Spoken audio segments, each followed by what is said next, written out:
नमस्कार दोस्तों, स्वागत है आपका हमारे YouTube चैनल फोकस पावर पे। तो आज हम लेकर आए हैं BRO व्हीकल मैकेनिक की यस बैच के क्लास नंबर 13। अगर आपने इससे पहले 12 क्लासेस इस बैच की नहीं देखी हैं तो आप चैनल पे जाके चेकआउट कर सकते हैं। सभी क्लासेस आपके एग्जाम से सिलेबस के अकॉर्डिंग बनाई गई है और काफ़ी इंपॉर्टेंट आपके लिए होने वाली है। तो शुरू करते हैं आज की वीडियो। और उससे पहले बता दूं, ये क्लास आपके BRO व्हीकल मैकेनिक के अलावा ITBP MMB BSF vehicle mechanic, ITI में अगर आप MMB या डीजल मैकेनिक से आप ITI कर रहे हैं तो आपके लिए काफ़ी हेल्पफुल होने वाली है। और इसके अलावा ALP टेक्नीशियन के लिए भी ये क्लास काफ़ी हेल्पफुल होने वाली है। तो चैनल को अभी तक आपने सब्सक्राइब नहीं किया है तो चैनल को सब्सक्राइब जरूर कर लें। और अगर आपको इसकी PDF चाहिए तो डिस्क्रिप्शन में टेलीग्राम चैनल का लिंक है, वहाँ से आप टेलीग्राम चैनल ज्वाइन करके इस वीडियो की PDF को डाउनलोड कर सकते हैं। और आपको हिंदी इंग्लिश दोनों में ये PDF आपको प्रोवाइड कराई जाएगी। तो हिंदी के जो क्वेश्चंस हैं वो PDF में नीचे आपको मिल जाएंगे। तो आप जिस भी लैंग्वेज में कंफर्टेबल है आप उसमें पढ़ सकते हैं टेलीग्राम चैनल से डाउनलोड करके। तो शुरू करते हैं आज के पहले प्रश्न से। पहला प्रश्न है इसका, the most effective method of the reducing friction to minimum and save the metal from wear and tear is efficient. तो वो कौन सा सबसे अच्छा मेथड है जिससे फ्रिक्शन को कम किया जाता है, यानी घर्षण को कम किया जाता है और जो मेटल होता है उसको घिसने से बचाया जाता है। तो लुब्रिकेशन है, लुब्रिकेंट है, कूलिंग है या ऑल ऑफ देम है। तो कौन सा मेथड है जिससे हम फ्रिक्शन को यानी घर्षण को कम कर सकते हैं और मेटल को घिसने से बचा सकते हैं? तो राइट आंसर होगा लुब्रिकेशन। तो लुब्रिकेशन सिस्टम से हम क्या किसी भी मेटल को कम घिसने से बचा सकते हैं और फ्रिक्शन कम कर सकते हैं। ऑप्शन नंबर ए इसका राइट आंसर होगा। नेक्स्ट है, the substance used for lubrication is called. तो जो लुब्रिकेशन सिस्टम है, लुब्रिकेशन प्राप्त करने के लिए हमें कौन से सब्सटेंस का प्रयोग करते हैं, मतलब कौन सी चीज का प्रयोग करते हैं? तो लुब्रिकेशन का करते हैं, लुब्रिकेंट का करते हैं, कूलिंग का करते हैं या फिर ऑल ऑफ देम। तो जो लुब्रिकेशन सिस्टम होता है, जैसे लुब्रिकेशन सिस्टम क्या है, जिसमें जो भी पार्ट्स होते हैं जिस तरीके से लुब्रिकेशन जिस सिस्टम से लुब्रिकेट कर रहा है उसको हम लुब्रिकेशन सिस्टम कहते हैं। लेकिन जिस चीज से वो लुब्रिकेशन करेगा उस सब्सटेंस को हम क्या कहेंगे? लुब्रिकेंट। तो क्या इंजन ऑयल क्या होता है?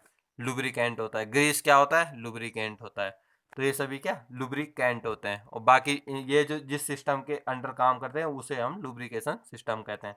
तो इसका राइट आंसर होगा ऑप्शन नंबर बी, लुब्रिकेंट।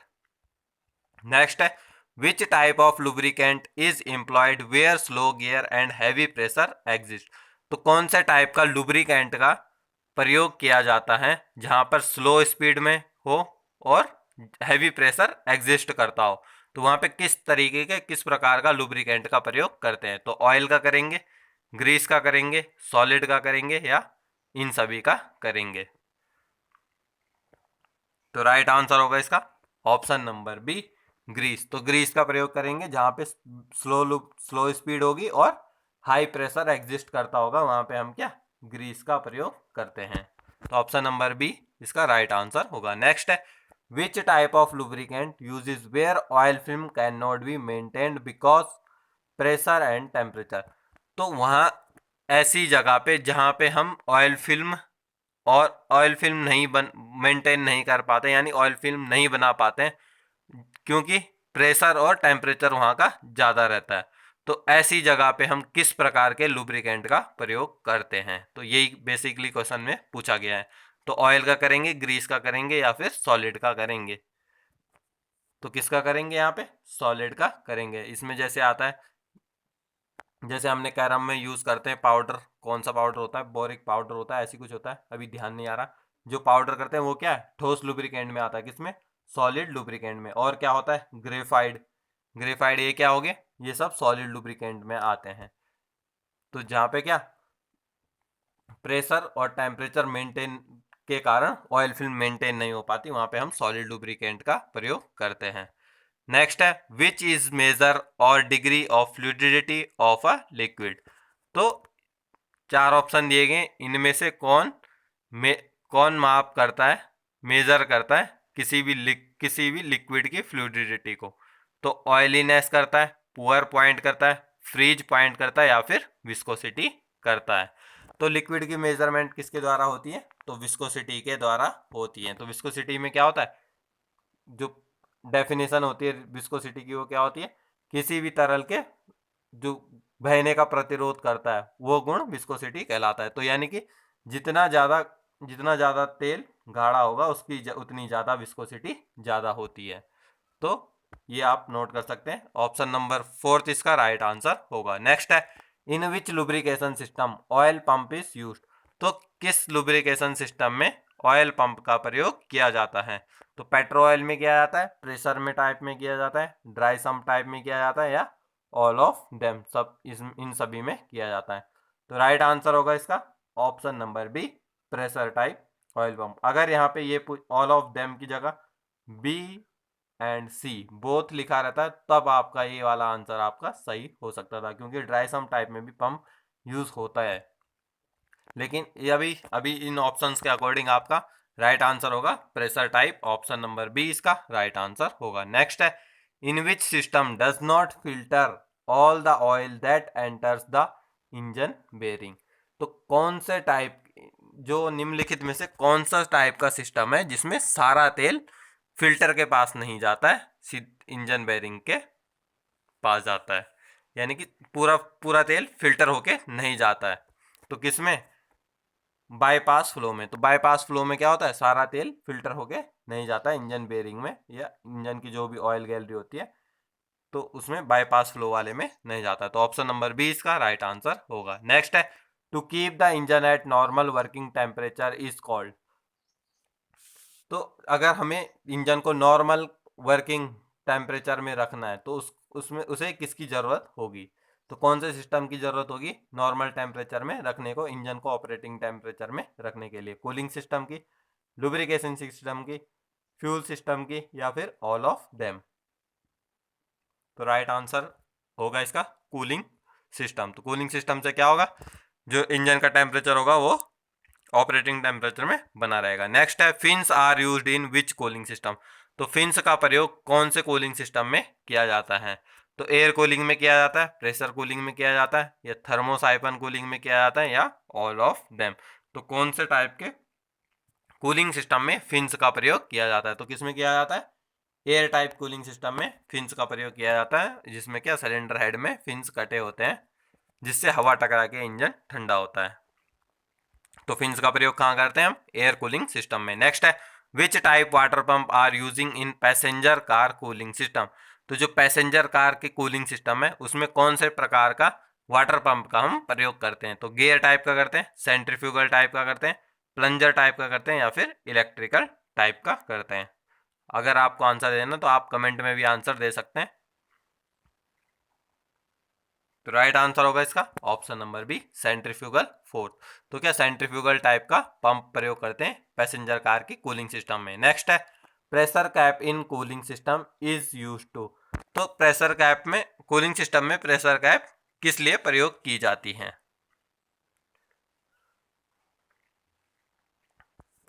तो किस लिए की जाती है, राइट आंसर होगा इसका all of them. All the coolant to auxiliary, allows the coolant to auxiliary tank. Next है, allow the coolant to radiator, it allow coolant out when vapour pressure reach 1 bar. तो इन सब ये तीनों option इसके right answer होंगे, तो इसलिए राइट आंसर होगा इसका ऑल ऑफ देम। नेक्स्ट है, core is the combination of. तो जो कोर होता है, रेडिएटर की कोर की बात हो रही है यहाँ पे, ये रेडिएटर टाइप करना भूल गया। तो रेडिएटर कोर, तो radiator core is the combination of. तो रेडिएटर कोर किन किन चीज़ों से बना होता है।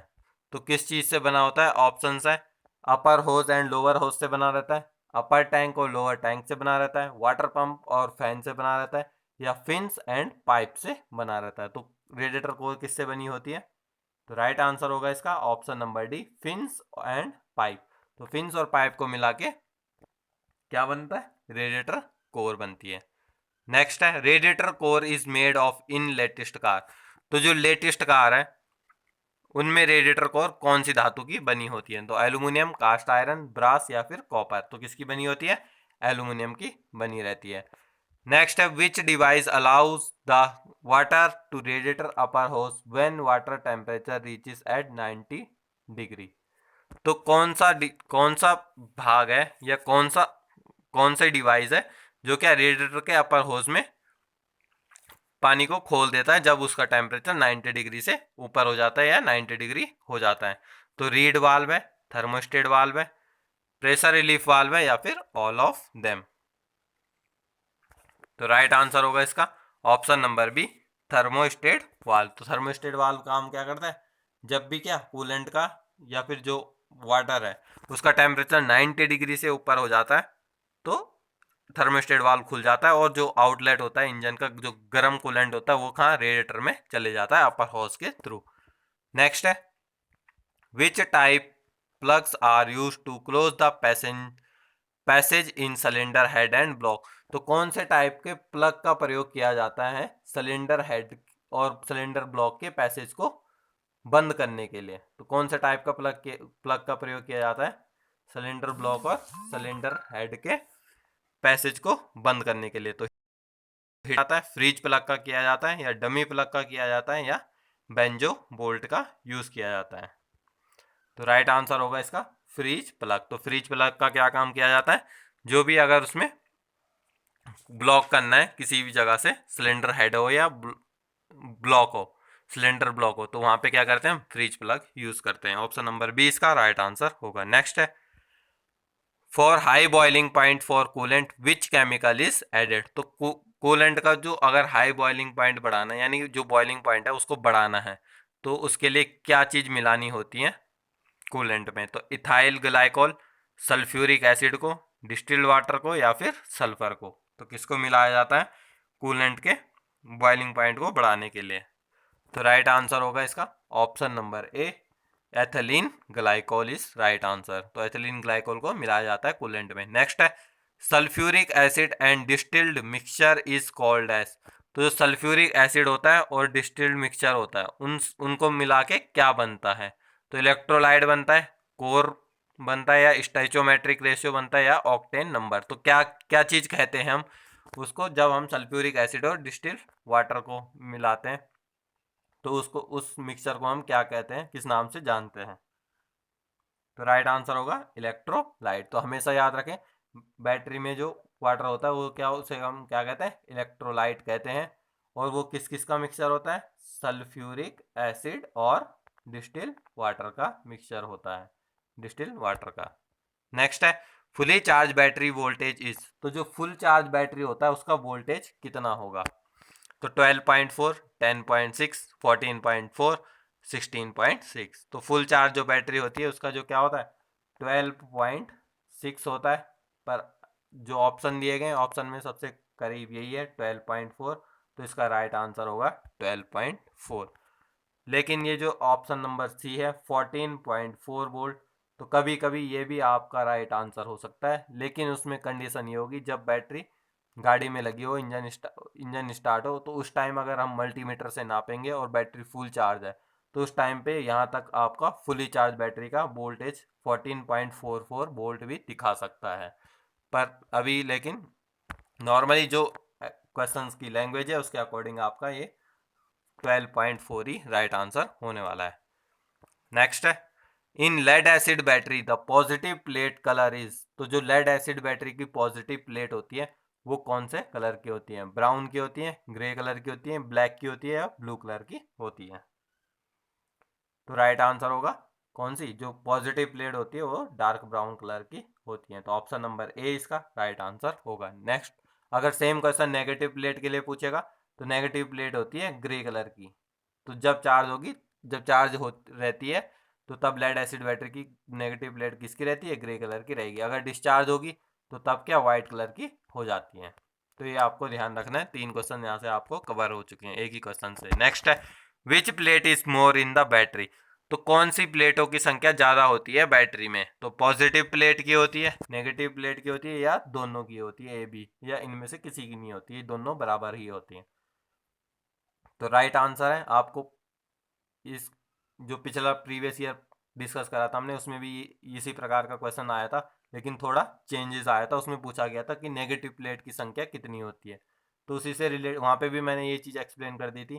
तो इसका जो राइट आंसर होगा नेगेटिव प्लेट। तो क्या बैटरी में अगर 12 वोल्ट की बैटरी है तो उसमें क्या 6 प्लेटें लगी रहती हैं, तो उसमें क्या नेगेटिव प्लेट एक ज़्यादा लगी होगी, तो 7 नेगेटिव प्लेट होगी और 6 पॉजिटिव प्लेट होगी, तो एक प्लेट ज़्यादा होती है नेगेटिव प्लेट में। ऑप्शन नंबर बी इसका राइट आंसर होगा। नेक्स्ट है fully charge battery specific gravities. तो जो फुल चार्ज बैटरी होती है उसकी स्पेसिफिक ग्रेविटी कितनी होती है? तो 1.280, 1.110, 1.220 या 1.60। तो राइट आंसर होगा जो फुली चार्ज बैटरी होगी उसकी क्या होती है? 1.280 होती है स्पेसिफिक ग्रेविटी। ऑप्शन नंबर ए इसका राइट आंसर होगा। नेक्स्ट है fully discharge battery specific gravity.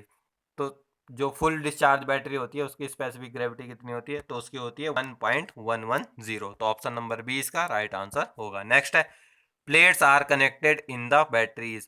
तो जो बैटरी की प्लेटें होती हैं वो किस किस किस तरीके से कनेक्ट होती है? तो सीरीज में होती है, पैरेलल में होती है, बोथ ए एंड बी दोनों में होती है, या इनमें से किसी में नहीं होती है? तो जो बैटरी की प्लेटें होती है वो किसमें? सीरीज में जुड़ी रहती हैं। तो ऑप्शन नंबर ए इसका राइट आंसर होगा। नेक्स्ट है पीसीबी एक्सपेंड। तो क्या पीसीबी की आपको फुल फॉर्म बतानी है? तो पीसीबी की फुल फॉर्म क्या होती है? राइट आंसर इसका फर्स्ट वाला ही होगा, पॉजिटिव क्रैंकेस वेंटिलेशन। तो पॉजिटिव क्रैंकेट वेंटिलेशन इसकी फुल फॉर्म है। नेक्स्ट है battery casing is made of. तो जो बैटरी का केसिंग होता है, बाहर का कवर होता है, वो किस धातु का बना होता है? तो हार्ड रबर का बना होता है, सिंथेटिक रबर का बना होता है, एल्यूमिनियम का बना होता है, या कास्ट आयरन का बना होता है? तो राइट आंसर होगा इसका synthetic rubber. Option number B इसका राइट आंसर होगा। तो ये थी आज की वीडियो। आई होप आपको वीडियो अच्छी लगी होगी। वीडियो अच्छी लगी तो वीडियो को लाइक करें, शेयर करें, चैनल को सब्सक्राइब करें, और अगर आप हिंदी में कंफर्टेबल है तो आप पीडीएफ डाउनलोड करके नीचे जाके हिंदी में भी सेम क्वेश्चंस को चेकआउट कर सकते हैं। तो आज के लिए इतना ही। धन्यवाद। जय हिंद।